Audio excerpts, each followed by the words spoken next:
Brasília com o Rodrigo Vilela, porque ele vai trazer aqui o balanço do que aconteceu nessa semana. Eu já antecipo que foi muita coisa. Por quê? Porque o Congresso Nacional aprovou alguns projetos que foram para lá de polêmicos. E todos eles, vistos assim dentro de um mesmo contexto, indicam que essa semana foi uma semana decisiva para selar o futuro do que será o ano de 2026. Por exemplo, foi aprovada aquela mudança na Constituição que permite que os condenados pelos atos de 8 de janeiro, incluindo o núcleo próximo ao ex-presidente Jair Bolsonaro, além dele mesmo, que tenham as suas penas reduzidas. Isso passou pela Câmara, passou pelo Senado nessa semana, gerando um desgaste grande para o líder do governo no Congresso, Jacques Wagner, que permitiu a votação. Ele votou a favor da dosimetria? Não, lógico que não, ele é do PT. Mas ele não se opôs a que o projeto fosse colocado em pauta. E indo para a votação, era claro que, com a maioria mais conservadora no Senado, ele seria aprovado. Vai para a sanção do presidente da República, que já disse que vai vetar, volta para o Congresso Nacional, que deve derrubar o veto do presidente da República. E assim a gente vai entrar em 2026 com essa dúvida: o que o Supremo Tribunal Federal vai fazer em relação a esse projeto? Porque basicamente o que o Senado fez, e a Câmara também, foi o seguinte: dizer: Supremo, você, ao condenar essas pessoas, exagerou, colocou anos demais de prisão para pessoas que não mereciam tudo isso. Esse é o recado do Congresso. Se você concorda ou não, aí já são outros 500. Mas o Congresso está mexendo, por meio de uma lei, numa decisão do Supremo Tribunal Federal. O Supremo vai dizer: ok, tá certo, você pode fazer isso, vida que segue, ou vai derrubar a decisão do Congresso. É a dúvida que fica. Muita gente fala que teve uma espécie de um acordão envolvendo também o Supremo Tribunal Federal, coisa que é muito estranha, porque ministro do Supremo Tribunal Federal, não pode negociar. Ele tem que estar ali quietinho no gabinete dele, chegar, pegar o processo, analisar, ver o que está escrito e aí decidir de acordo com a Constituição. Mas, nesse caso, que foi um caso que mexeu com o país, a gente vai descobrir nos próximos dias o que de fato aconteceu. Qual teria sido o acordo? Bem, da parte do Supremo Tribunal Federal, o Supremo fala: olha, se isso passar, eu não criarei muitos problemas, desde que a decisão final caiba a mim, Supremo Tribunal Federal, caso a caso. Ou seja, para cada cidadão que foi condenado no 8 de janeiro, o advogado vai ter que entrar e falar: senhor ministro, excelentíssimo ministro, o senhor, por favor, reveja aqui a pena do meu cliente, porque a lei mudou e ela retroage e beneficia o réu. E é isso caso a caso, para todos aqueles que foram condenados no 8 de janeiro e também pela suposta tentativa de golpe. E aí a gente tem Jair Bolsonaro, tem os ministros que estavam no entorno dele, tem militares de alta patente e tem as pessoas também que praticaram a invasão dos prédios públicos no 8 de janeiro. O Supremo pode pegar e falar: olha, a sua pena aqui, que era de 15, passa para 5, você já cumpriu 2, tem direito ao semiaberto, área, vai sair da cadeia. Isso aí a gente vai descobrir nos próximos dias. Qual foi o quinhão do Executivo nesse acordão? O Executivo, que, claro, torce o nariz para qualquer tipo de mudança na condenação dessas pessoas, está precisando de dinheiro. Falou: bem, Senado, tem um projeto aqui que está se arrastando faz tempo, que é o projeto que tira benefícios fiscais de empresas e aumenta a tributação das bets. Aliás, benefícios fiscais que foram basicamente concedidos lá atrás no governo de quem? Da então presidente Dilma Rousseff. E isso está incomodando hoje porque impacta a arrecadação.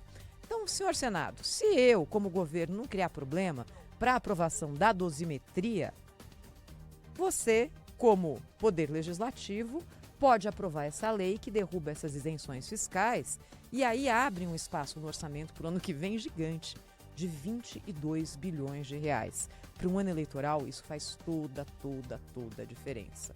E aí, se tudo der certo, senhores senadores, quem sabe vocês não podem olhar com melhores olhos para a indicação de Jorge Messias para o Supremo Tribunal Federal. E o Senado ganhou o que com isso?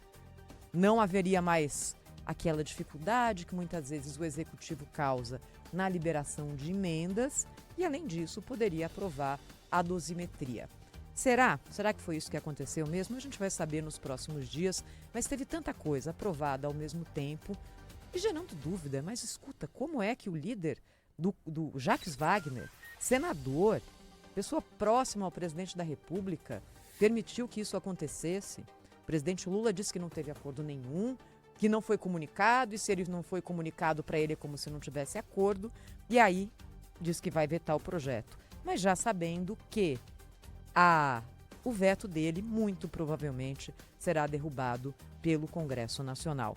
Deixa eu ir agora para a Rádio Bandeirantes de Brasília. O Rodrigo Vilela está aqui conosco, porque, Rodrigo, além dessas aprovações que aconteceram em massa, digamos, no Congresso Nacional, a gente teve a semana política marcada, primeiro por operações da Polícia Federal e depois por mais revelações ligadas ao esquema de desvio de dinheiro do INSS, e tá tudo mais ou menos no meio balaio. O que você conta pra gente, Rodrigo? Bom dia. Oi, Thaís, bom dia a todo mundo que acompanha a nossa programação nesse sabadão com Brasília, assim, nublada, viu, Thaís? Pois é, quero só aproveitar o seu gancho para falar sobre essa aprovação do projeto da redução de pena, né, Thaís? Que, assim, houve todo esse mal-estar no governo porque houve uma atuação do líder do governo no Senado, o senador Jacques Wagner, que atuou, depois ele até afirmou mesmo ali que sim, ele como parlamentar, como uma pessoa que está ali na articulação política do governo também, né, já que ele é líder do governo ali no Senado, que sim, ele deveria ousar, foi até essa palavra ali que ele usou na hora ali de se justificar, né, e que sim, procurou. De fato, ali a posição do senador a leitura que ele fez foi correta, a gente consegue ver isso até pela aprovação desse projeto da redução de pena, que em plenário ficou a 48 votos favoráveis a 25 votos contrários. O que aconteceu, o senador, sabendo que já não teria mais como reverter esse quadro, porque na própria CCJ, na Comissão de Constituição e Justiça, o placar já foi bem elástico pela aprovação da matéria. O que o senador tentou fazer foi andar com a pauta econômica. Bom, já que vamos perder, né, há uma derrota se avizinhando, então vamos tentar pelo menos andar com a pauta econômica. Só que aí, Thaís, faltou combinar com o Palácio do Planalto. O presidente Lula não estava sabendo, a ministra de Relações Institucionais, Gleisi Hoffmann, também não, e aí acabou quase que um barraco público, porque a ministra acabou chamando esse acordo de lamentável. O senador respondeu, né, também falando sobre que lamentável seria quase que essa lavação de roupa suja em redes sociais. O que deve acontecer no fim das contas é a saída de Jacques Wagner da liderança do governo ali no Senado, viu, Thaís? E teve muita coisa mesmo nessa semana acontecendo, né? Além dessa aprovação, o governo teve, né, saiu uma pesquisa Genial Quaest ali que não foi muito bem recebida dentro do Palácio do Planalto. Isso porque o Palácio do Planalto, ele tem uma ferramenta chamada tracking, que todos os dias ali fazem pesquisas por telefone, tentando, monitorando ali assuntos de interesse do governo, inclusive eleições, né, e avaliação do presidente, também do governo. Captaram ali o nome do Flávio Bolsonaro, esperavam sim ali um bom posicionamento do Flávio Bolsonaro, porém não pegou ali que seria um número tão alto ali, expressivo. Esperavam um número expressivo, mas não tão expressivo. Houve até uma lavação de roupa ali depois, né, um ajuste na comunicação. Esse assunto, inclusive, apareceu na reunião ministerial que o presidente Lula convocou também para essa semana. Os ministros foram cobrados, daí o Lula, né, o presidente Lula até deu esse direcionamento para poder ser um ano da entrega. É essa expressão que ele tem usado nessas reuniões com os ministros para poder vender ali o governo, mostrar, né, o que está sendo feito. Afinal, 2026 é um ano eleitoral. E no meio disso tudo, duas operações da Polícia Federal. Ontem teve a Operação Galho Fraco, que mirou ali em 2 parlamentares do Partido Liberal, o líder do PL na Câmara, inclusive o deputado Sóstenes Cavalcante, e também o deputado Carlos Jordi. Foram os 2 alvos dessa operação de ontem. Um dia anterior, no dia 18, que foi quando teve mais uma fase da operação sem desconto, aí sim, investigando ali, avançando no caso ali da fraude no INSS, com aqueles descontos indevidos, né? Roubo a aposentados e pensionistas, com essas investigações, Thaís, se avizinhando, chegando inclusive ao Lulinha, filho do presidente Lula, né? Conseguimos confirmar, inclusive no dia dessa operação, né, com fontes ali da Polícia Federal, que sim, Lulinha não era alvo da operação, mas que essa operação mirava ali tentar entender se tinha algum elo com ele ou não, e aí, havendo esse elo, a polícia encontrando esse elo, avançar com essa investigação. Um dos alvos também foi o vice-líder do Lula no Senado, o senador Everton Rocha, do PDT do Maranhão, que inclusive, né, teve ali o pedido de prisão que foi feito, porém foi negado, e ele foi apenas alvo de busca e apreensão. Uma tremenda saia justa ali para o governo, que acabou bem desgastado com esse núcleo mais próximo ao presidente Lula, alvo dessa operação, de mais uma fase da operação sem desconto da Polícia Federal, Thaís. E aí no dia seguinte, sexta-feira, veio outra operação da PF, não é, Rodrigo Vilela? E essa aqui envolvendo 2 políticos do PL. Os deputados federais Carlos Jordi e Sóstenes Cavalcante, aí foram mandados de busca e apreensão, e a revelação da Polícia Federal de que eles movimentaram muito mais dinheiro do que receberam entre maio de 2018 e 2024, com a suspeita de que fosse dinheiro desviado de cotas parlamentares. O que já se sabe, além disso, a respeito desse caso, Rodrigo? Bom, eles negaram, né? Negaram irregularidades, todos os 2 parlamentares. Foi encontrado ali uma grande quantidade de dinheiro no imóvel ocupado por Sóstenes Cavalcante aqui em Brasília, mais de R$400 mil, que ele atribuiu aquilo à venda de um imóvel.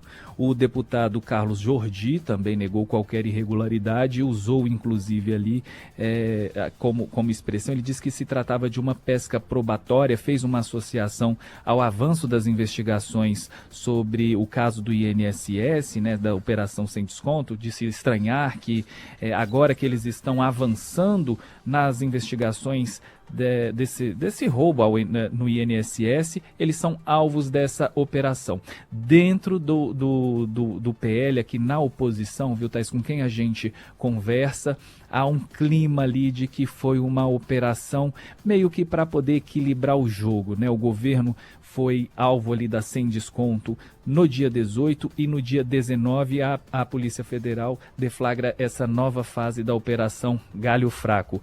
Só para o nosso ouvinte conseguir entender do que se trata essa operação, os parlamentares eles têm um montante ali para poder fazer a manutenção do gabinete. E aí eles pagam contratos de publicidade, pagam contratos de aluguel de carro, e seria exatamente aí que está esse suposto esquema que a Polícia Federal acabou deflagrando essa operação. Há uma suspeita, de acordo com a Polícia Federal, de que havia uma empresa de fachada no aluguel de carros. Essa empresa seria operada ali por assessores e parentes de assessores do PL, de parlamentares ali do PL, que alugavam esse carro, e depois essa mesma empresa ali fazia essa lavagem do dinheiro ali e devolvia esse dinheiro ali para os parlamentares. Carlos Jordi disse até estranhar essa operação que aconteceu no dia do aniversário da filha dele.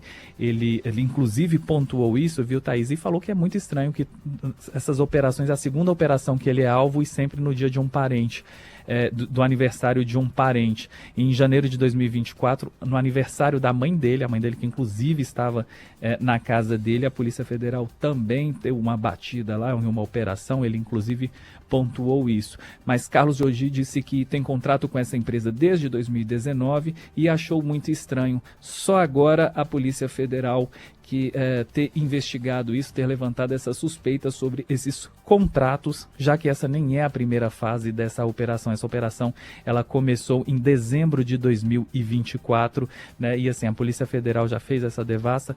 O deputado acabou estranhando não terem levantado nenhuma suspeita sobre esse assunto. Isso acontecesse só agora, um dia depois de mais uma fase da operação sem desconto. Esse é o Rodrigo Vilela, jornalista da Rádio Bandeirantes de Brasília, que está ao vivo neste sábado conosco aqui no Jornal Gente. Daqui a pouquinho volta com mais informações. Até já, Vilela! Até mais!